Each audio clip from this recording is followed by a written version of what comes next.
What's up, everybody? It is Coach Kev, the KB Postgame Show is live and direct. On my show, what I'm going to do is bring you weekly updates during the entire basketball season. So every week, I am going to update you guys with the biggest stories when it comes to basketball that went on the previous week. I'm going to be doing this at least until the NBA finals, and maybe even into the WNBA season. So let's go. Let's start it off. I'm going to do 3 topics each week. 3 of the biggest stories that I can find, talk about them for 10 minutes or so, discuss, and then maybe I'll have a bonus topic at the end as well. I'm excited, happy to bring this, guys, to you. This is what I've been waiting to do. I love doing stuff like this. This is my thing. I love talking basketball, love watching basketball. I just love discussing. I talk with my cousin all the time, and we just talk sports, basketball, and for the most part, and these type of discussions, and I just enjoy speaking basketball. So why not bring it live? And hopefully, this live stream will be the start of something big, bold, and beautiful. So without further ado, let's go with our first topic: the NBA viewership in decline. So before I give you my thoughts on that, I want you guys to listen to Shaq.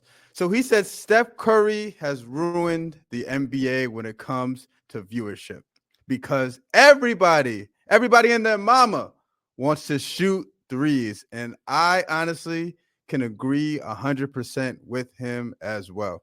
I know when I said this, I posted this comment and I said that is one of the main reasons why the NBA viewership has been down this early in the season, is because everybody is shooting threes. And I don't mind shooting threes. I know it's a new game. You have to adapt. It's a new game. Basketball is not the same like they played in the 80s, the 90s, all that stuff. But there has to be some type of limit, don't you think, to threes? Like 50 threes a game? Like, oh, come on. You're going to shoot 50 threes as a team per game? Like the guy just said, Anthony Edwards, his rate has doubled damn near in 3-point attempts. And asked why he's shooting so many threes, or people complaining about him shooting threes. F him. Like, this is the era we are in with basketball. Like, Steph Curry, I don't want to say he made it cool to shoot threes, but he definitely opened up the game and made it totally different and made it where kids now, more so back in the day, they used to want to have the big high-flying dunk, even the crossover to make somebody fall, the tough reverse layup, things like that. But now they want to 2 steps in front of half court, splash. Step back 3 from 35 feet, splash. Like, that's become the new big thing, the big style points. It's the 3-point shot and shooting threes and stuff like that. Do I think that there's any way to change it? Like, we are all sports across the board are all analytically driven, all sports. So I don't think they are going to stop, because at the end of the day, we all know and understand 3 is more than 2. So 3 points is going to be more than 2 points. We understand that. So is there a way to stop it or change it? I don't believe so. I believe it's going to continue. But I do believe there has to be a happy medium, like where it just can't be we're just chucking threes. Everybody on the court. Like, it's funny because me and my cousin talk about this. There's the big men that was in the league, that are still in the league now, like 10 years ago, 10 years ago, who would never be caught dead shooting a 3, are now shooting 3 to 5 threes a game. Like, it's literally becoming like ridiculous. And I think that we have to figure out a way where I don't want to say specialist, but everybody should be able to shoot, but everything doesn't have to be a three. But I do understand the driving kick game and the spacing in the three. But when I watch NBA games, man, I be seeing them just chuck up threes, chuck up threes, chuck up threes. Like they're just like throwing it up from all angles and all different aspects. And to me, that's not the way you should be playing. It should definitely be spaced out, but there definitely needs to be. We got to find some way where we can bring the threes down just a little bit. I'm not saying we can shoot 30 to 40 threes, 35 threes on an average, something like that. And I feel like that still will do a good job of opening up the floor for offensive teams. But chucking up 50, 60 threes, it's just that to me just doesn't really make sense. And I just don't like that that's all the kids care about now. The youth are doing it like middle school, high school, like everything is a 3-point line, is the deep step backs, the walking into a three, into transition. Now on fast breaks, there's no more 3-on-1 fast breaks where you dive and give it to one of the outside wings for a layup, or 2-on-1s where you bounce pass, dunk. Now it's literally becoming 3-on-1s, 2-on-1s. The wings space out to the 3-point line, and then you just pass it to whoever your teammate is to the right or left of you, and they shoot a three instead of going to the basket, which is, like I said, you heard Shaq say it. He said he blames Steph Curry. This is what he said, and kind of like he went a little in depth with with his thought process and the things that he was talking about when it comes to the way the game has changed. So let's just read a little bit about what he said and see, like I said, like if you guys agree with it. So Shaq blames Stephen Curry, new era of humans, for making NBA boring and its decline in viewership. Shaq says 3-point shooting has gotten out of control. So it is without question that Steph Curry's 3-point prowess changed basketball forever, but one NBA legend says it's for the worse. The NBA has seen a decline in viewership early in the 2024-25 season, and Shaq thinks it's because everyone plays the same style of basketball, shooting the three-pointer. It's down because we're looking at the same thing. Everybody is running the same plays, Shaq said on this podcast. Steph Curry and those guys messed it up. I don't mind Golden State back in the day shooting threes, but every team isn't a 3-point shooter. So why everybody has the same strategy? I think it makes the game boring, O'Neal said. The game has already been perfect ever since Naismith created it, Shaq added.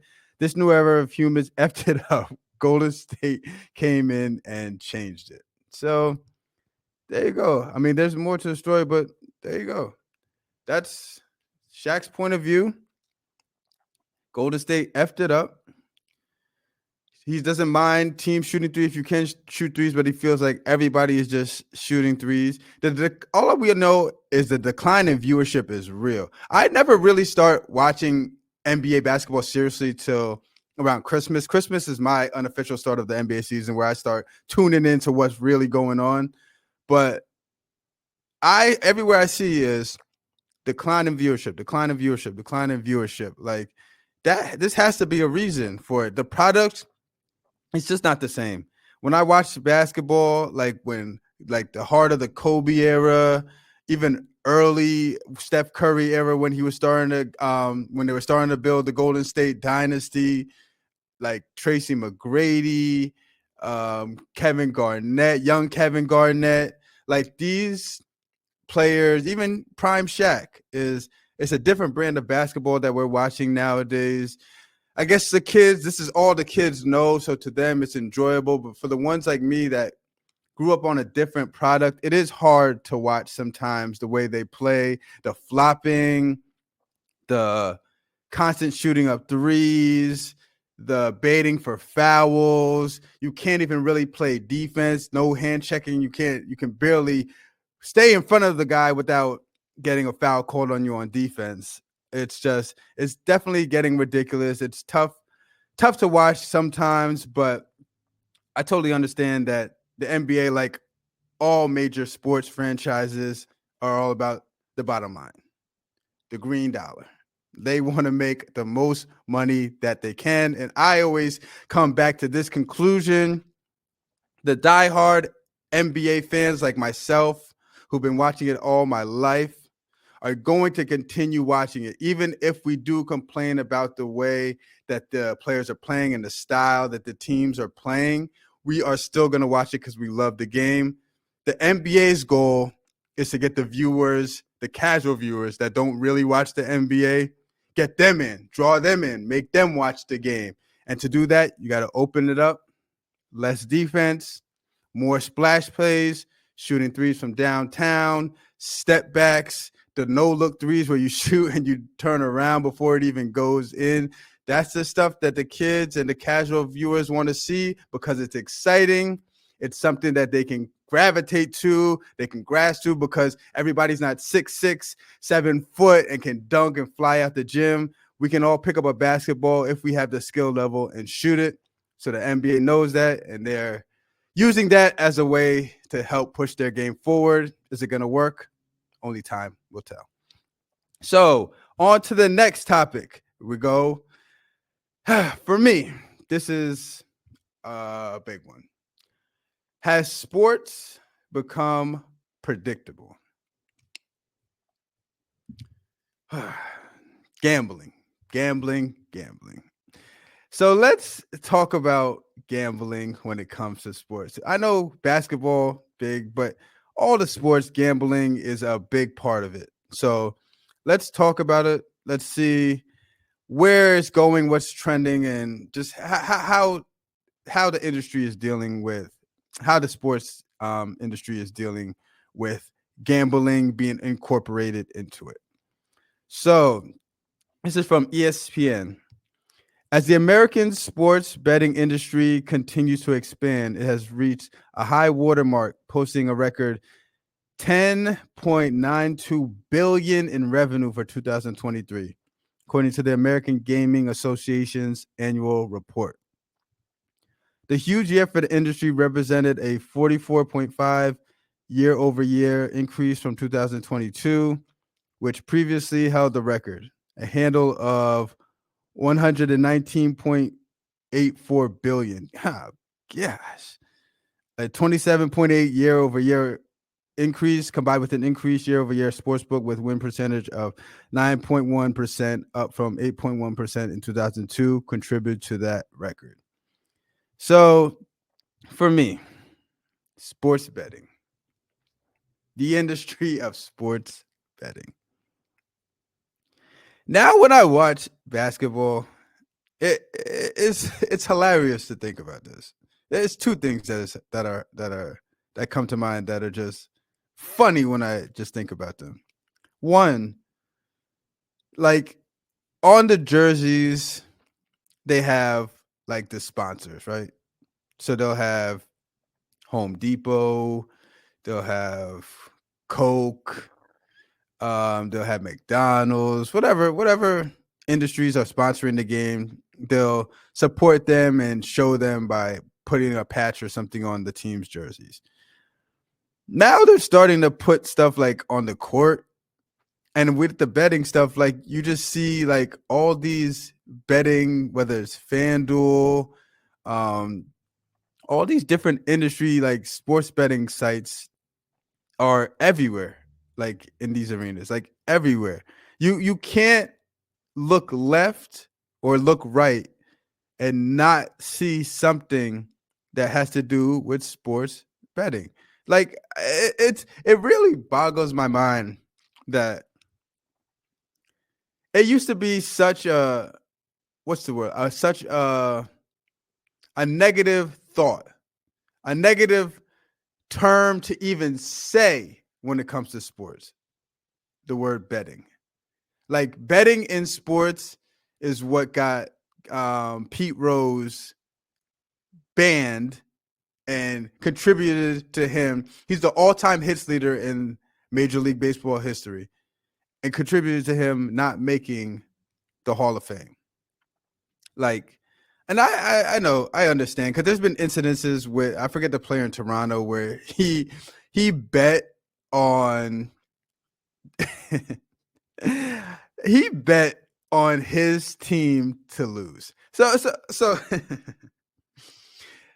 So if you're gonna bet, at least bet for your team to win. So the Toronto player playing on the Toronto Raptors bet on his team to lose the game, and he miraculously came out the game like I think in the first minute or so. I don't know if it was an injury or something happened where he was just whatever. So I don't know if that was a part of him kind of throwing the game or whatever the case may be. But it's just crazy how it looks. I know the term rigged might be a strong word, like when you say like things are rigged, like that's kind of you're going to the kind of extreme if you say something is rigged. But when I watch basketball, football, even baseball, like they're just things that happen that are just too coincidental. Like I feel like the purity of these games that we all grew up loving is slowly trickling down and leaving the industry. Like this, for instance, like Patrick Mahomes yesterday for the Chiefs. They have an undefeated record. So their goal this year is to be the first team ever in NFL history to go undefeated. And they're going to win. With that, they'll win the Super Bowl. And then Patrick Mahomes will be the GOAT. They'll be the greatest team of all time. Andy Reid will be the greatest coach, all this stuff.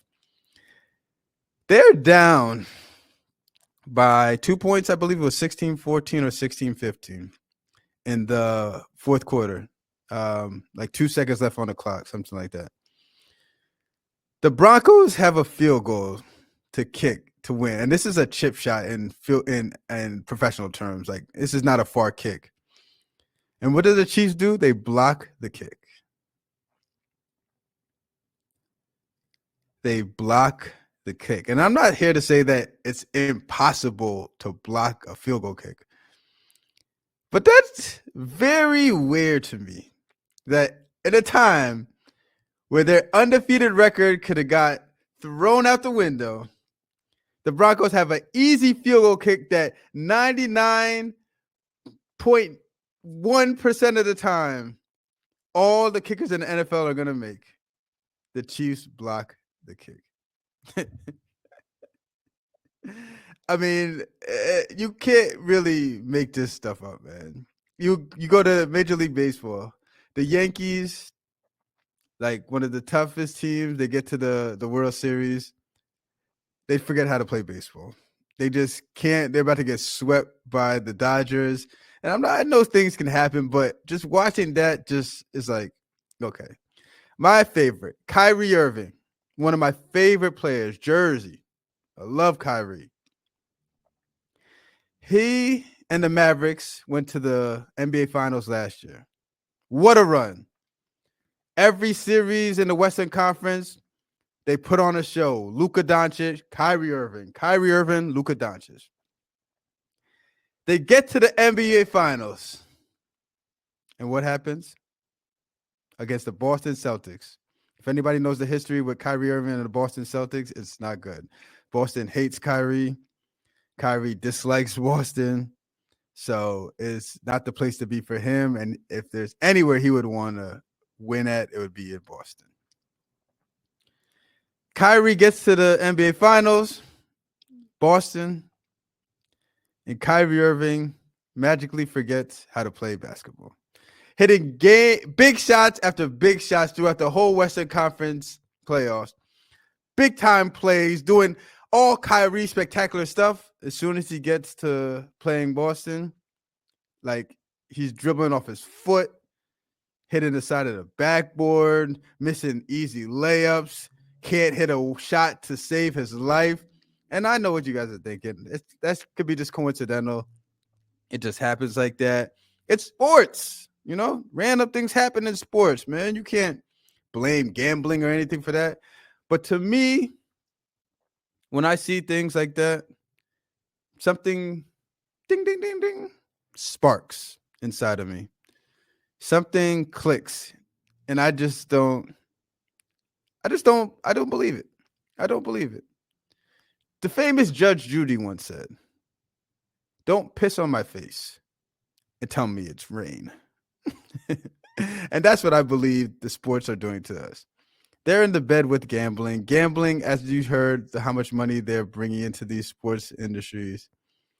So they're going to do whatever they have to do to keep the gamblers and the betting people on their good side.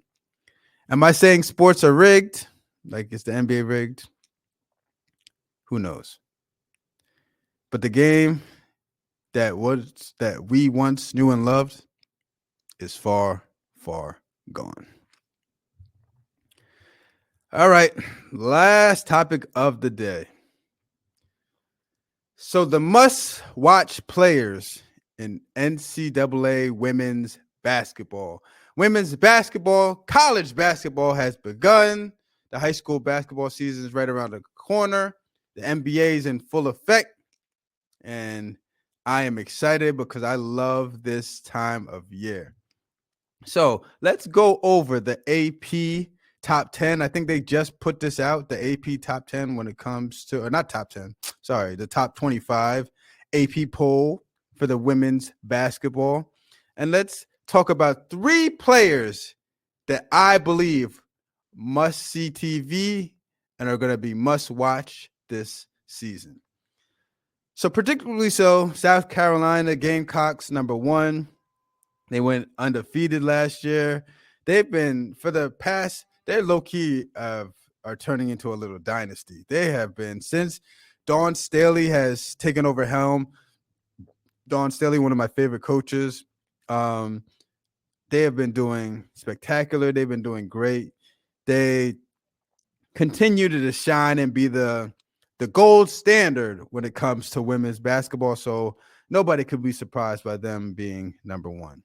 Number 2, Paige Beckers and the UConn Huskies. So out of my people to watch, Paige Beckers, man, she's one of them. Special player, must see TV, puts on a show, has a flair for the dramatic, not scared of the moment, style, swag, can do it all, makes her teammates better, can shoot, can handle, can finish at the rim, in between game, floaters, whatever you ask of her, she can do. I'm looking forward to watching her play this season. And I think UConn is going to make a deep run in the in the March Madness when it gets to March Madness. And I feel like Paige Beckers is going to have a big effect on how far they go. Number 3, the USC Trojans. And my girl, my favorite player, Juju Watkins. You talk about, so if you would have asked me, Coach Kev, what is the prototypical type of player that I would want to watch? There's actually 2 of them, and I'm going to talk about the third one later. But one of them is this girl, Juju Watkins. When you say like a smooth Kobe-esque game, she has it. She's tall. She can handle the rock. She has an in-between game, post-ups. She can finish. I believe probably her weakest part of her game is probably her three-point ability. But if I know anything from watching her, she definitely worked on it this summer, and that's something that she's definitely going to continue to work on. She is a special talent. I would not be surprised if USC, out of those top 3, South Carolina, Connecticut, USC, if you just put all them, shuffled all their names up, put their names on a piece of paper, shuffled it up, threw it inside a bowl, shook it up, and you just picked out the bowl, which one win, I would not be surprised who you pick. I believe either one of those 3 teams can win the women's basketball championship this year because they have star players, they have good coaches, and they have a style of play that they understand and that they're used to, and that they play the best at. They work the best at. They know what they have to do in any given moment, any different given game to be successful and to win. So rounding out the top 5, we have the Texas Longhorns and UCLA. So Notre Dame is number 6 as well. Hannah Hidalgo, Jersey owned, comes from Jersey, sophomore. That Olivia Miles too, Jersey. So they got two Jersey guards. So we rooting over here for Notre Dame. 2 Jersey guards gonna kill it. Hopefully they do their thing. I wouldn't be surprised if they're a sleeper team as well, man. If you know anything, trust and believe. Watch those 2 play, and you're gonna thank me later. You're gonna thank me later. LSU Tigers, number 7. Iowa State, number 8. Oklahoma, number 9. And Kansas State, number 10. So that's your top 10 AP poll for women's basketball. For me, like I said, 3 players that I have to sit down. I do my best to not miss their games, because I know when I watch them, I'm going to get a wow moment, a spectacular play, something that gets me out of my seat, something that makes me say, damn, that was tough.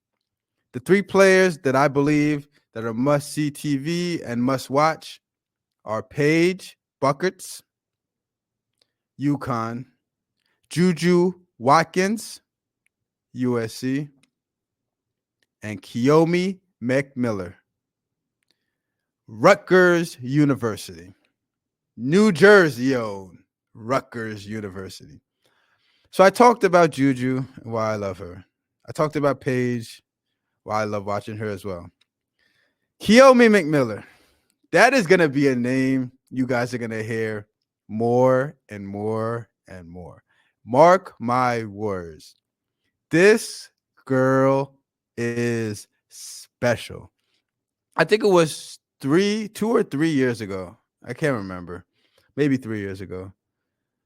I went to go see her. I went to a tournament, coaching an AAU tournament, and she was there playing. And all I heard was a buzz. They were just talking about, oh, you see this girl play for such and such team? You ever seen this girl? So I hear that a lot, but I was like, oh, just another, whatever.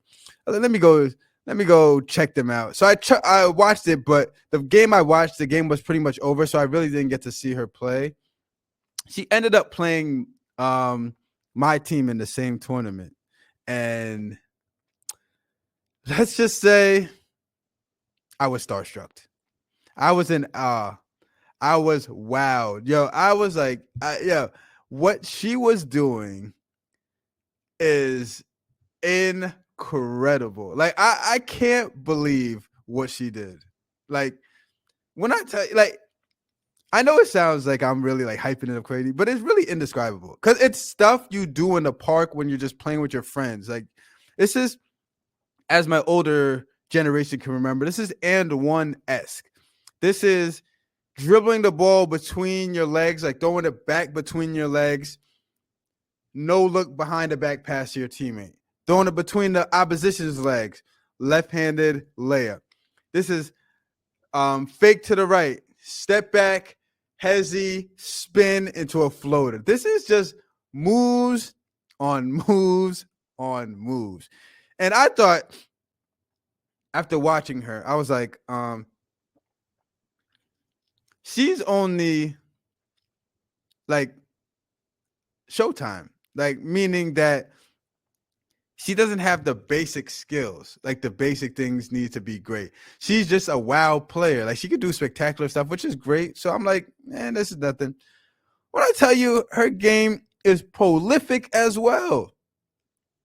I'm talking 2 dribble pull-ups, 1 dribble pull-ups.